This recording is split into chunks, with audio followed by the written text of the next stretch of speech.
Salam saudara semua, dimanapun Anda berada, berjumpa kembali dengan saya, masih bersama dengan saya, Peter Prayuda, di channel Cross Christ. Saudara, salib Kristus dicatat oleh Alkitab, dan saya yakin juga dicatat dalam sejarah dunia, karena peristiwa itulah peristiwa yang terbuka. Siapa yang percaya bahwa Yesus mati menggantikan orang itu untuk dihukum, orang itu diselamatkan dan beroleh hidup yang kekal. Nasibnya diubah, kehidupannya diubah, keluarganya diubah, masa depannya diubah. Nah, saudara, masih bersama dengan saya, Peter Prayuda. Kita sampai kepada video yang ke-11. Walaupun hanya 10 menit, tetapi ini saya harap video yang berarti untuk mengubah kehidupan saudara, yaitu pengajaran firman Tuhan tentang keluarga, khususnya tema tentang perceraian. Nah, di video yang ke-10 kita sudah sampai kepada pembahasan bahwa menurut Ulangan 22 ayat 13 sampai 21 itu dibahas tentang kelakuan seseorang suami istri sebelum pernikahan. Perilaku berkenaan dengan tubuhnya. Bahkan tanda-tanda perawan pun dibahas di sana. Bukan ini main-main, ini detail ini. Ini sangat detail. Oleh karena itu, saya pernah katakan di video yang ke-10 bahwa sangat penting seorang konselor, seorang pembimbing konseling pranikah itu menanyakan kesucian tubuh seseorang. Apakah dia sudah tidak perawan, masih perjaka, atau sudah tidak perjaka. Orang menganggap ini adalah pertanyaan yang bertentangan dengan hak asasi manusia. Orang menganggap bahwa pertanyaan seperti ini menyinggung perasaan hidup seseorang. Tetapi ingat, ketika seorang konselor pranikah, pembimbing pranikah bagi teman, mungkin bagi pelayan, atau mungkin bagi anggota gereja, tidak menanyakan hal ini, bisa sangat mungkin ini menjadi bumerang, seperti kasus yang tertulis di dalam Ulangan 22 ayat 13 sampai 21. Maka saudara dan saya, jika kita menjadi pembimbing, menjadi konselor pranikah, penting bukan untuk menanyakan, apakah Anda masih gadis, masih perawan? Kalau orang itu mengaku tidak lagi Pak, tidak lagi Bu, saudara harus tanya, dengan siapa?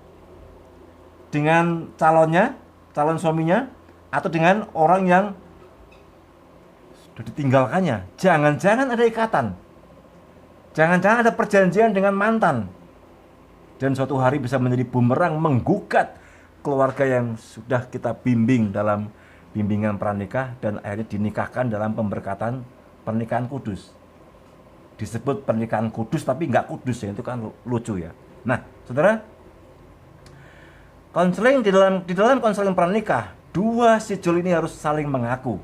Saling mengaku kalau memang sudah pernah berhubungan intim dengan orang lain selain pasangannya yang sekarang, saling mengaku.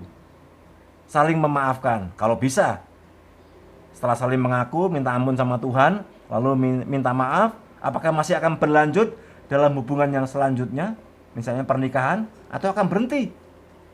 Ya, karena mungkin takut jangan-jangan pihak yang dulu menggugat ada bukti-buktinya, mungkin pakaian tertinggal ya kan, mungkin kalung ada namanya tertinggal dan sebagainya. Ada yang tertinggal itu bisa menjadi barang bukti. Nah, saudara, jika demikian, setelah ada pengakuan, ada penerimaan, dua orang itu mau berlanjut ke pernikahan atau tidak, itu sangat penting. Jika tidak berlanjut dalam pernikahan, tidak masalah. Itu tidak masalah, karena belum ada ikatan pernikahan. Mungkin hanya baru pacaran.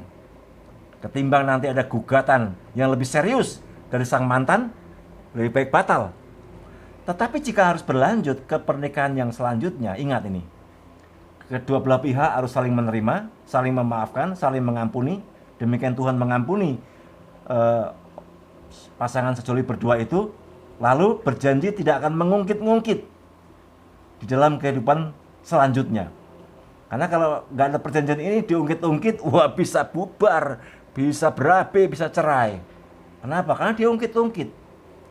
Mungkin yang satu bilang, wah dulu kamu sudah murahan begitu, mau sama orang.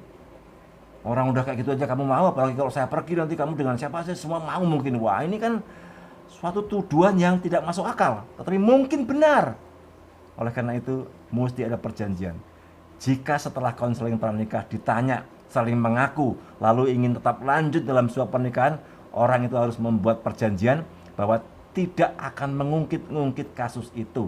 Nah, saudara dikasih Tuhan, itulah alasan mengapa saya setiap bertemu dengan anak muda, bertemu dengan pemuda, bertemu dengan pemudi, saya berkata kepada mereka, baik di restoran, di warung, di gerai, di jalan, dimanapun, saya sering berdiskusi dan harus berdiskusi dengan mereka kepada siapapun pemuda-pemudi yang saya jumpai.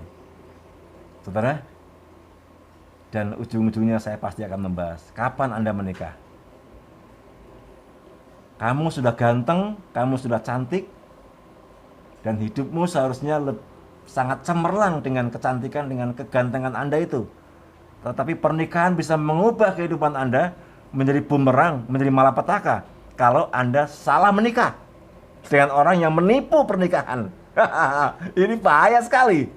Kalau orang cantik, orang ganteng tertipu dengan orang di dalam sebuah upacara pernikahan di gereja lagi, itu sangat berbahaya, bro. Hati-hati. Nah, saudara dikasih Tuhan, saya selalu berkata, pernikahan bisa mengubah nasib orang, pendidikan bisa mengubah nasib orang, dari miskin menjadi kaya, dari susah menjadi sukses. Tetapi pernikahan juga bisa menjadi bumerang, bisa menjadi malapetaka yang lebih susah dari kehidupan melajangnya terdahulu. Maka waspadalah. Itu alasan juga mengapa saya menasihati pemuda-pemudi. Anda boleh nakal, Anda boleh badung, Anda boleh berbuat apa saja mungkin, tapi ingat, jangan sembrono, jangan gegabah. Saudara, saya mungkin dulu nakal, saya mungkin dulu badung, suka tempeleng, suka pukul orang. Tetapi saya ingat betul pesan orang tua, jangan sampai hidupmu dilecehkan, dihina, lalu digugat dalam pernikahan dan setelah pernikahan. Sama, saya pun bertanya kepada dan mendidik banyak pemuda demikian. Jangan sampai karena kenakalan, karena kesembronoan, menjaga tubuhnya sendiri tidak berdaya, lalu menyerahkan kepada orang sembarangan, lalu ada video, lalu viral. Jangan sembrono, saudara. Saudara bisa digugat. Dan keluarga saudara akhirnya diambang di ujung tanduk kritis kehidupan atau krisis kehidupan. Nah, saudara, oleh karena itu, hindari pergaulan-pergaulan yang buruk. Hindari narkoba, hindari seks bebas. Itu pesan saya kepada pemuda-pemudi sepanjang hidup saya, kemanapun saya keliling dunia. Ke Malaysia, ke Singapura, ke Hong Kong, ke Swiss, ke Papua, kemanapun, ke seluruh negeri ini. Jangan sampai pemuda-pemuda yang begitu cemerlang ketika bujang, tapi ketika dalam rumah tangga digugat orang karena masa lalunya. Nah, saudara, hindari narkoba, hindari seks bebas, dan kroni-kroninya. Hati-hati, saudara masuk hotel. Hindari segala sesuatu yang akan mengganggu rumah tangga saudara di masa depan. Nah, saudara kasih Tuhan, waspada. Setiap nasihat yang sangat singkat, yang sepele, mungkin akan berarti dan mengubah kehidupan saudara. Oleh karena itu, jagalah hidupmu dari segala kewaspadaan. Hai anak muda, hai para suami, hai para istri, hai para orang tua. Mungkin mulai perlu setiap orang tua bertanya kepada anak-anaknya setiap ulang tahun, apakah engkau masih perjaka? Sekalipun dia laki-laki dan sekalipun perempuan, apakah engkau masih perawan? Bagaimana engkau menjaga kekudusan, menjaga kesucian? Hati-hati. Seseorang bisa seks bebas dengan orang lain, lalu menikah dengan orang yang berbeda. Hati-hati, ada video mungkin yang bisa menggugat orang itu. Nah, saudara, nantikan video saya selanjutnya tentang tema perceraian menurut ajaran Alkitab. Tuhan memberkati saudara. Salam.